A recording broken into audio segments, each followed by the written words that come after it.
Can you say happy birthday? Happy birthday. How old are you?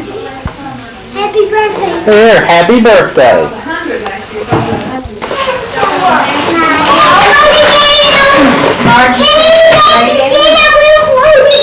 No, and Annie saw those candles. Do you have matches? Let's see. That would be a major thing here, too. Not right, is it? Yeah.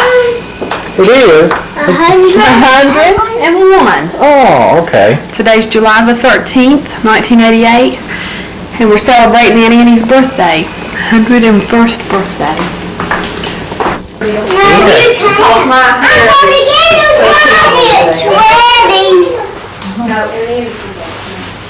Everybody ready to sing?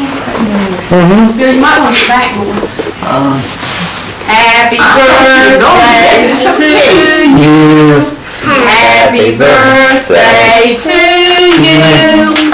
Happy birthday, Aunt Annie. Happy birthday to you. Now there's your cake. See, I wasn't supposed to bring it. Your gift, Garrett.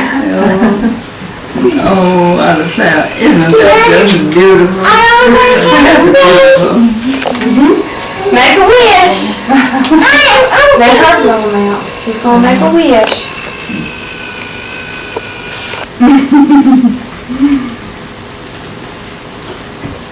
Okay, blow them out. Well, I don't believe I can blow them out. Yeah, you can.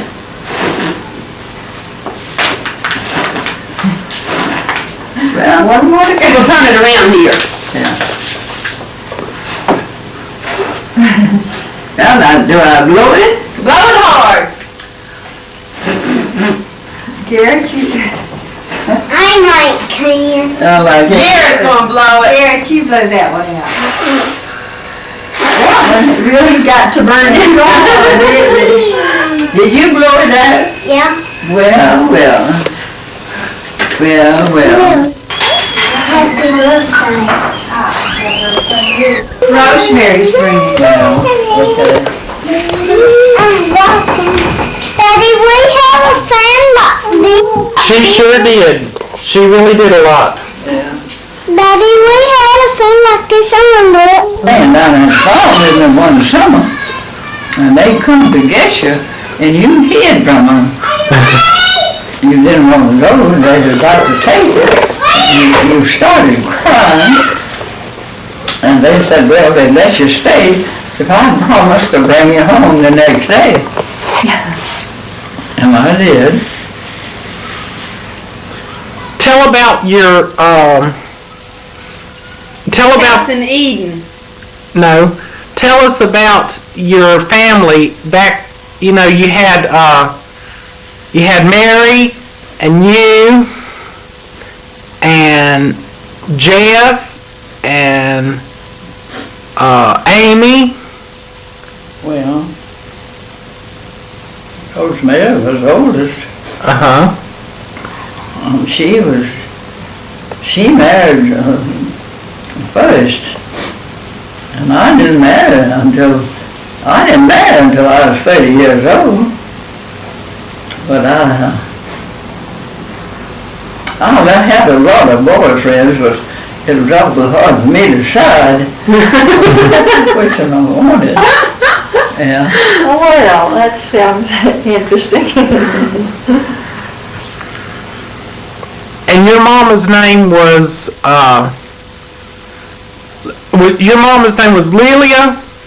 Lilia Jones Garrett. What did he say?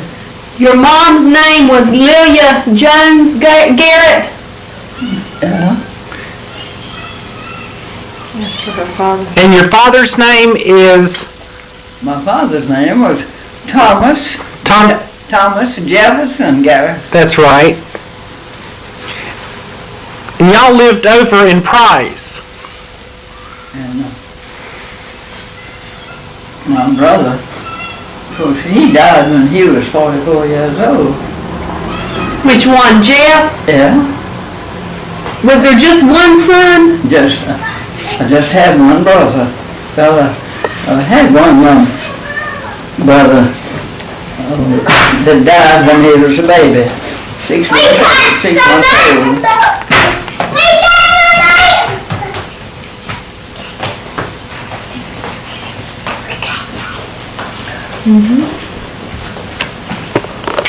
I used to wonder, there was a big family of us, and our sister, the youngest one, died. Well, I really hate to think about that now. And this is when they killed us all. She was 6 years old when she died. That was Jessica, right? She had a whooping cough and had pneumonia. Goodness. Yeah. And where was she? Was she older than you? Who? Was she older than you? She was the youngest one. The youngest. Yeah. And what was her name? Jessie. Her name was Jessie Virginia. What was your grandmother and your grandfather's names? Well, my grandfather, his name William, let me see, it was W.S. Garrett, but it was William and... William Allen Garrett? Was it Allen? Was it Allen? Oh, well, Allen was my father's brother. Oh. There was 3 of them. There was James and Allen. Jeff's children were named for there was James and Allen and Thomas. I see. And of course, Jeff's children were named. James was the youngest one, but my father's brother was the oldest one of them. Yeah, they were named Allen and James and Allen and Thomas. And that's just opposite the way they were named. So your grandparents, and what were your grandparents' name? William? William. And I think his name was William Sowers. I don't know what that was called. William Sowers Garrett? Yeah. And is that who the little... I can tell more things every once in a while about my grandfather. Well, Aunt Annie, is he the one the little black chair belonged to? The little black chair that you're going to give to Garrett? That was my great-grandfather's. What was his name? His name was, let me see. Just don't go on the road. He was a Price, though. I can't think of his first name. Now, I'm forgetting things like that. I don't know what... Tell us about the little black chair. Huh? Tell us about the little black chair. It was your great-grandfather's.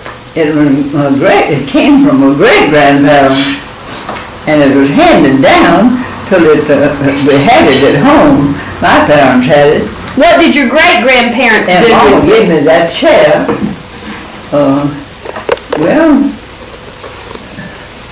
Years ago, because it was years after, before she died, and she said, I want to give you this chair because I know you'll take care of it. And I'm sorry that I changed it. It needed painting, and I remember part of the paint on it was blue, but it was messed up, just needed painting. And I thought, I'll just paint it black, and I can put it anywhere I want to. What did your great-grandfather use it for? Was it for chucking tobacco? Well, he used it more, as I remember it, to strip tobacco. Do you know anything about tobacco? Yeah. And he was a little short man, and he'd sit in that chair and put his tobacco in front of him, a pile of tobacco, and he could just reach out and get it. I can remember him very well when he sat out there in that factory, and stripped the Bible. Well, And that's all. And of course, the children, or grandchildren, when they were little, they, like your children, you know, they come there. And there's one place that the little chair stayed in Grandma and Grandpa's bedroom. And there was, of course, back then people didn't have heat everywhere, but there was always, after it started getting cold, a fire in the bedroom. And I don't reckon it ever went out completely after it started. And the grandchildren would come, and they say, get your little chair. And they kept the little chairs. There was a table in the bedroom that always kept a lamp on it, and the Bible, and anything that they wanted kept read, and they slipped those chairs under them.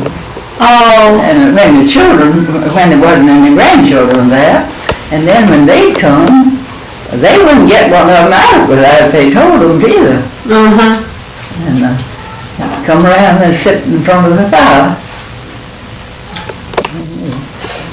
I can remember, I don't remember my great-grandmother, but I can remember my great-grandfather. And, well, we were awful careful what we did before great-grandfather. And of course, when we played, we couldn't play in the house and make a lot of noise. If it was going to play anything, it took a lot of noise. They had a great big green lawn, real big as this whole block out here. And of course, it didn't have any mowing machine or anything. And they'd maybe put the horses out, the cows or something, and let them graze it off. well, And we had walnuts, and Grandfather always had walnuts in the wintertime. He had them picked up and put in the house in the factory. He used to manufacture tobacco, and there was a whole building there, a factory. And those walnuts, we knew where they were. And we'd go, and this is my great-grandfather that did this, and he'd get walnuts. He knew we liked them. And he had a rock, a soapstone rock that had a little hole down in it where it just fitted the walnut. And he put that walnut in there and crack it, and of course it wouldn't burst up the kernels. Now, not all of them, but we'd stand around him. He'd have it on his lap, and we'd stand around him, and he'd give them out to us. And I remember one time, he was getting one out, a big one, and I don't know, it was one of her cousins, I sort of believe it was Ethel Jones, and he was getting that one out, and she saw it was going to be a big one, and she said, that's mine, reached over like that, and he said, come now. I never heard anybody else use it, and I reckon he meant for us to be quiet and not be, he said, come now. That's all I can remember. I don't remember whether she got the kernel or not. Oh, goodness. But we loved to go to our grandfather's, Lord me. And they had, well, that cupboard is in my home now. They had a corner cupboard, and all those, two doors above, they had glass, and I think there was about 10 in each door. And it was real pretty. Mom, after we got it, she had it refinished, and it's there in the dining room. We left it when we left home. We never took it away. We wanted to stay there where it been. well, And but she, when they were living, the kitchen and the dining room were separate from the house. And it was about as far as from, about like from here out at that wood house. And it's great big rooms, dining room and kitchen, and you step down from the kitchen into the dining room, and the kitchen had a big fireplace in it. You would put on 8-foot wood. Golly. And of course, That wouldn't burn out, would it? yeah, in the fall of the year, of course, they always got the winter wood, and they had to be so much fixed for the kitchen. And after they started that fire, it hardly ever went out anymore before warm weather. When they go to the other house, they cover up the fire, put ashes over the fire, and be sure there was no danger around. And you can imagine a fireplace 8 foot. Golly. I'm telling you, they were good old days. And we played, our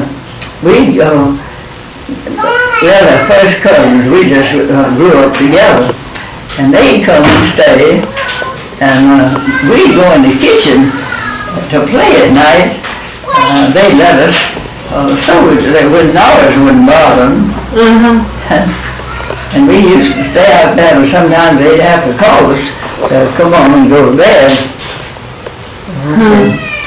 I know how that kitchen looked. It had the floors in that kitchen. That is still standing there now. The boards in that floor were about that wide. Goodness. And was big enough, it was as big as this room and that one. Now, is that still standing, Annie? Yeah, Is it still there? yeah. I'd like to go see it. Huh? I'd like to go see it. How long has it been? No, I said I'd like to go see it. Oh, See the house and the kitchen. well, of course it don't look like it did then.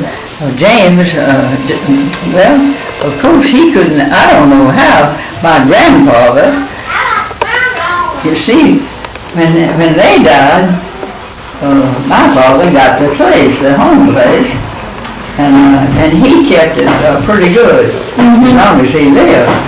But after he died, of course they moved out of the kitchen and dining room and built a little kitchen on the big house. And so it hadn't been kept up like it was kept then, but that place was kept just as nice as the other parts of the house. And it had a bed in there, a big bed, a double bed. And sometimes when we had somebody working there that lived off a little piece, they'd have to spend the night. And that's where they stayed, in that kitchen. And they'd get up in the morning and build a fire in the range where they cooked, and a fire in the fireplace. And sometimes come in the house and build one there.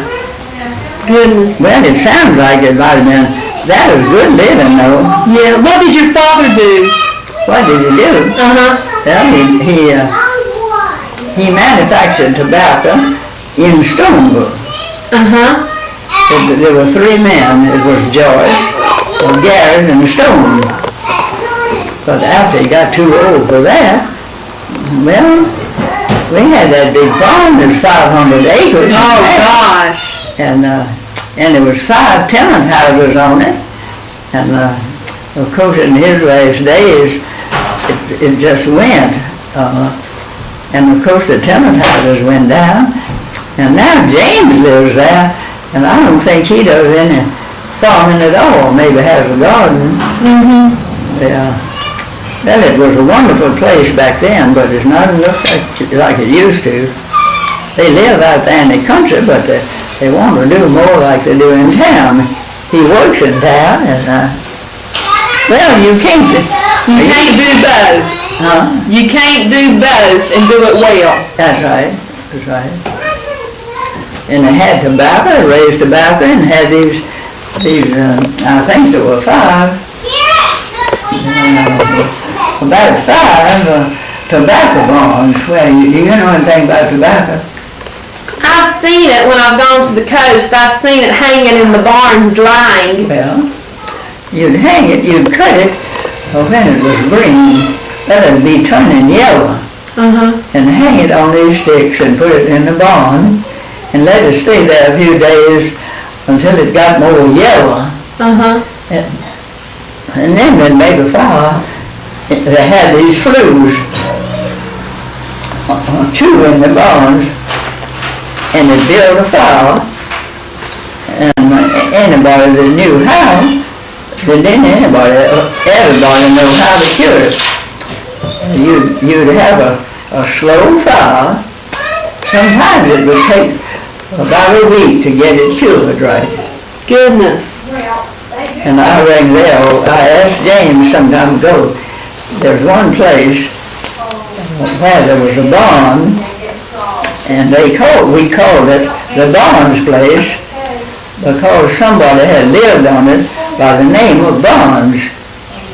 So I asked him not long ago, I said, James, is the old tobacco barn gone up at the Barnes place? And he said, well, just about it. So that was a really nice place when we were living there, and had farming. Of course, they had tenants. Yeah. And they would use all of the place that was usable. They had a creek, of course, the creek bottoms. Well, that was the place where they made the best corn. Well, That's neat, Annie. That's neat. yeah, You can remember it all so well, can't you? yeah. Annie was called on for a lot of things. When I got up old enough to sew, I was the one that did the sewing. Did you? Sewing for the family. Well, And they didn't buy anything ready made except maybe the very best things you had. How did you happen to come to North Wilkesboro? how did you come to North Wilkesboro? Well, I was teaching school, and Gene was teaching. He taught school. When he finished high school, he wanted to go to college, and he didn't have the money to go. And he decided he'd teach a while till he got enough money to go to college. And, well, we just happened to get in the same school. Didn't either one of us know each other until we were going to teaching there together. Where did you go to school at? Where did you teach? No, where did you go to school at, you and Jean? School in Stoneville. That's what she's talking about. Okay. They both taught. And, well, So y'all met at the school. Y'all met at the school. You met teaching school together. yeah. And then did he go back to college? Well, he taught school, yes. And that's why we were so long getting married. Was, we didn't want to get married till he finished college. He finished college and then taught some, and so he could get enough money to pay for our room and board. And when we first married, we came here, and we had a room right down here on the corner, this big house down here on the corner. The Catholic Church? Well, across from the church, there's a big house down there. And they still, I think, call it the rector house, people that knew him. Well, there was a man and his wife had that, and they kept roomers and boarders. And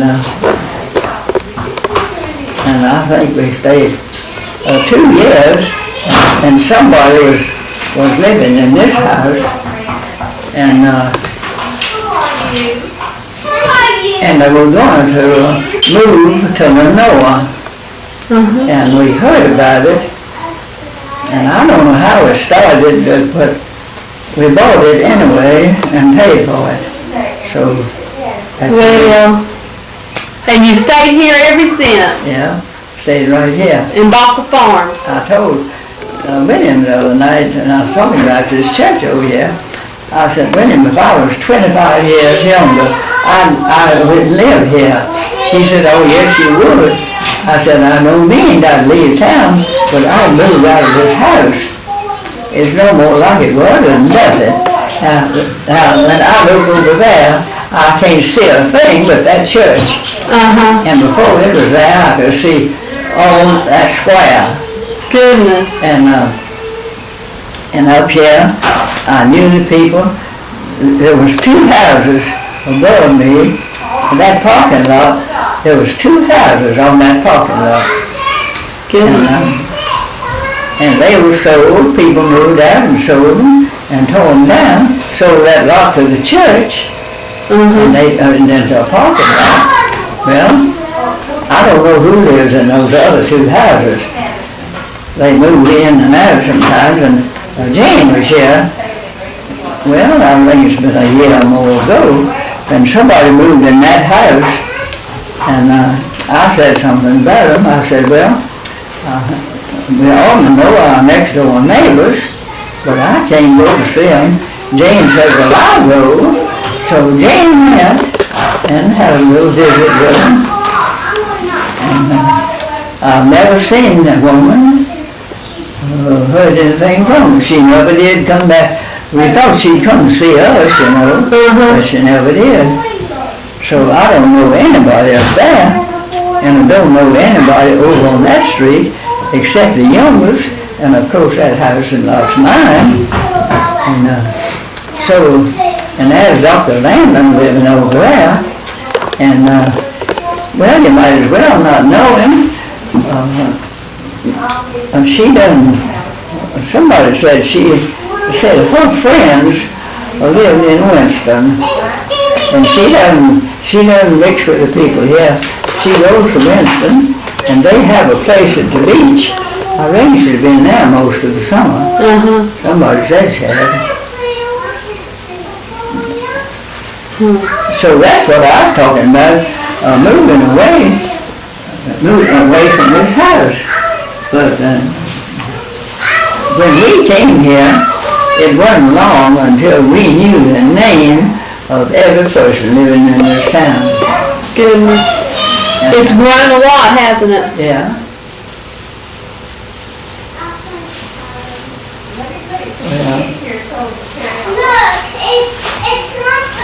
Was sewing. Well, that's when we made all the clothes we wore. I can remember making my father's shirts, his everyday shirts. Good, he'd buy his Sunday shirts, ready made. Yeah. And those braided rugs and all the needlepoint you've done a lot of handwork. Yeah, if you look at these drawers and see the tatting of its own scarves and drawers. Goodness. Have you done tablecloths and stuff like that? No, I was trying to remember now. The other day I was thinking about the tatting that I'd done, and I can't remember a tablecloth, but I made tatting for 8 mats. We used to, I don't know whether to do it now or not, but used to put mats on the table. On top of the tablecloth? Yes. They'd have a naked table and put those mats at every place to set your plate on and room to set your glass or saucer. And then they had I've got it already. Then they had a bigger mat you put in the center of the table. Uh-huh. Well, I had one brother, and they used to call me the tomboy in the family, because I would do so many things that boys did, and Mary never would. She wouldn't do boys things. I was bred on the horses, and I would ride them. If they were a little bit wild, I would ride them, but they had to be so gentle. When Mary got on one, that wasn't anybody afraid of it. But Did you like to ride horses? Did you enjoy riding horses? yes, and all of that is just my greatest joy. And I asked James some time ago, I said, James, where's my saddle? And he said, it's hanging in there where you put it. Oh. You had very... Back then, they didn't, well, some people rode astride, some women, but no, my daddy wouldn't let me do that for anything. But if he was living now, he wouldn't let me ride the other way around.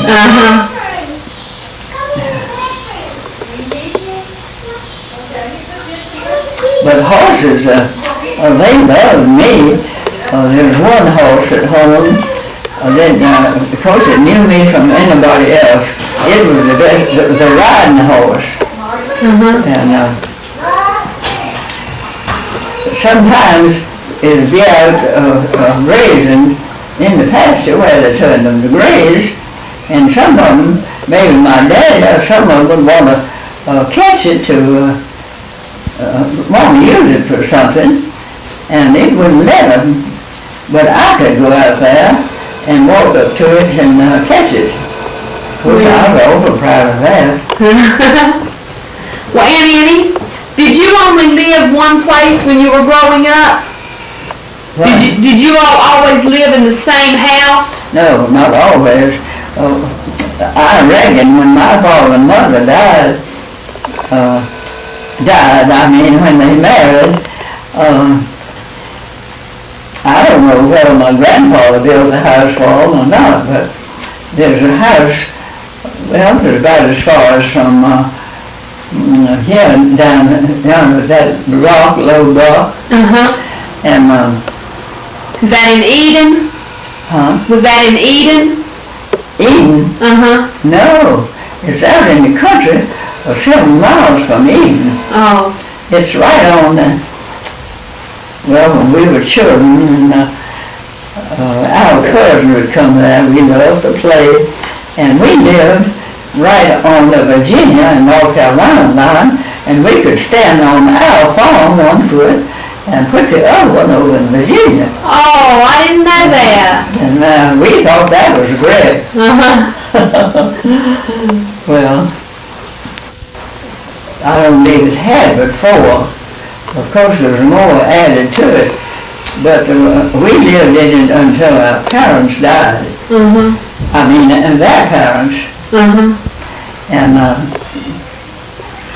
it was right close to my grandfather's, about as far as from here. Well, not as far as down at that block.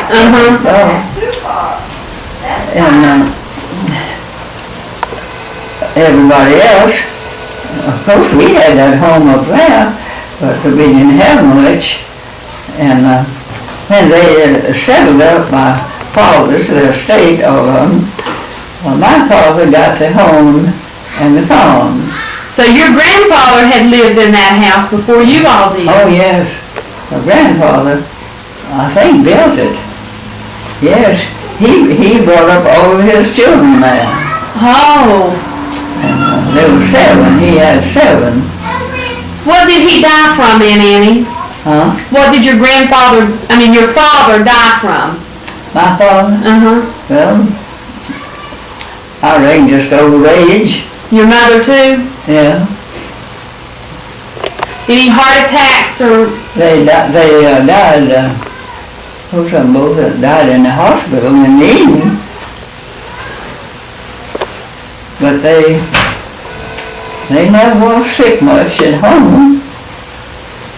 But after we left home, whenever one of them got sick, somebody in the family would go home and stay. We never put them off in a hospital, and just anybody. We took our turns right, of going and stay with them.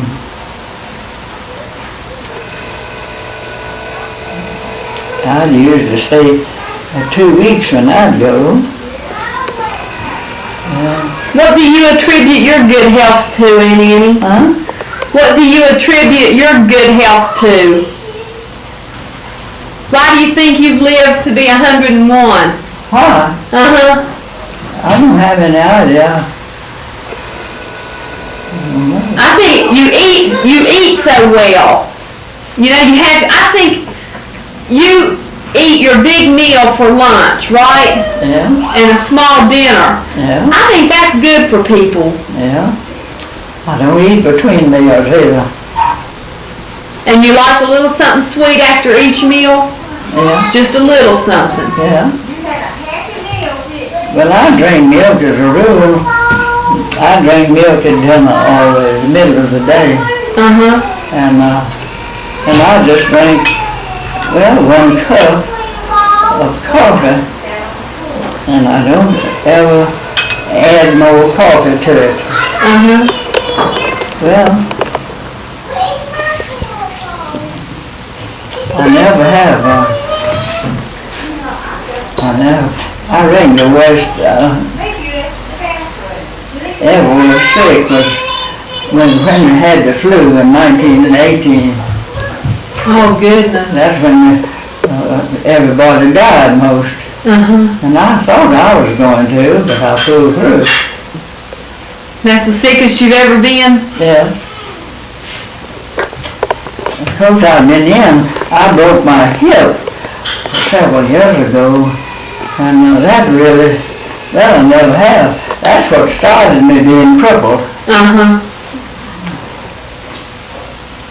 I'd been to my bridge club that afternoon over here at Miss Crawford's, and there was somebody working here that day, and I wanted to get back home, and I remember running down the steps. There were concrete steps, Oh. and I think my eyesight was failing then. I misstepped. You know, you've seen steps, there'd be one little one like that, Uh-huh, yeah. and Why do they do that? and I don't know. And I made a misstep somewhere there and fell and hit my hip right across that cement step. Ooh. Well, I know, of course they called the ambulance and took me to the hospital, and I remember the doctor saying to me after he got through with me and taking me to my room, he said, "Now you won't put that foot down for 5 months."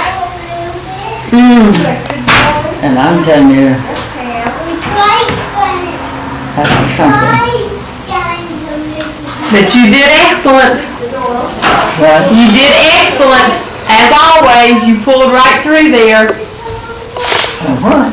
I said you did excellent. As always, you pulled right through. Oh, well,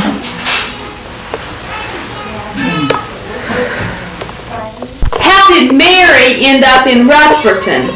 how did who? Mary end up in Rutherford? I don't quite understand. How did Mary was? How did Mary end up living in Rutherford? Living where? Is it I Rutherford? can't understand. Spindale. In Spindale. How did Mary end up living in Spindale? Oh, well, let me see if I can think about it.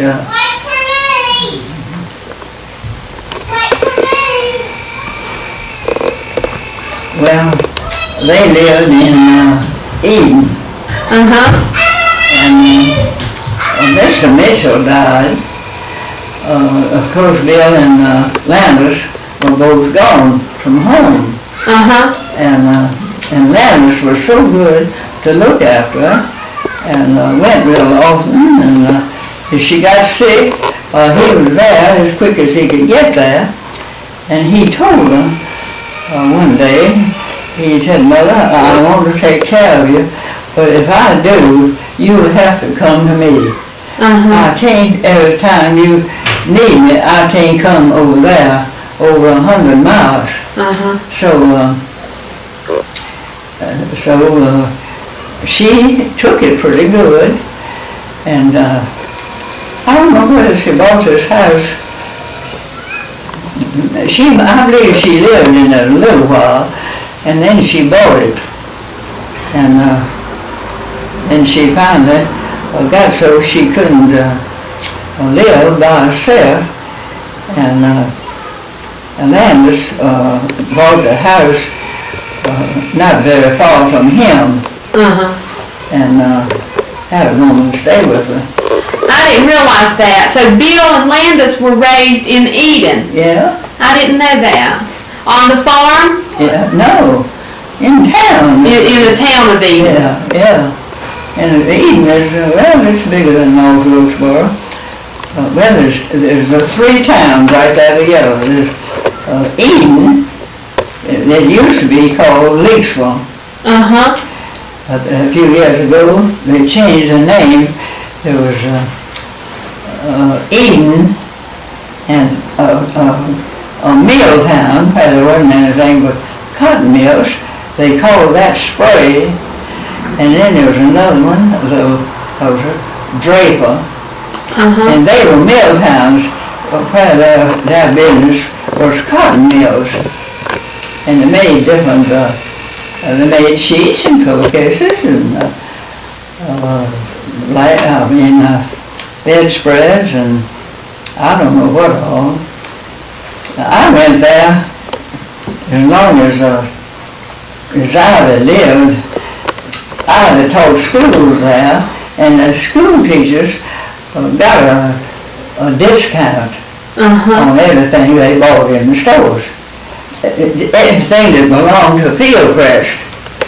Well, they had a store that they didn't sell anything but sheets and pillowcases and towels and blankets and bedspreads. And Ivy could get a 25% reduction. And then they'd have special sales, and Ivy would always let me know it. And if I couldn't go, I'd just tell her what I wanted. So, what did I start to tell? About them living in Eden. Well, about them living in Eden. Yeah. Well, let me see now. How did that come about? Well, Mr. Mitchell in Draper, they lived in Draper a long time, and he had a store. He and his brother owned the store, and well, I think it was just general merchandise, I think. Well, it went on that long time, and they went broke. Well, there was Mr. Mitchell, the brother. Well, he wasn't as, well, I don't know how to describe it. But anyway, Mr. Mitchell lost everything he had in that store. Goodness. Well, I don't know how long they lived there, not very long, until they moved to Eden, and Mary ran a hotel there. Oh. And, well, I was just trying to think how long. Well, I reckon she stayed there until she wasn't able. I saw her think so. I was just trying to think of where she was living when, well, I reckon she was living there when Landis said she'd have to come to him. Well, She had a house over in Eden before she moved to Spindale. can you remember that or just? Yeah, I remember when I was a kid. Uh-huh. Oh, I remember going there and we taking you. Mm-hmm. Yeah. You can forget things if you don't have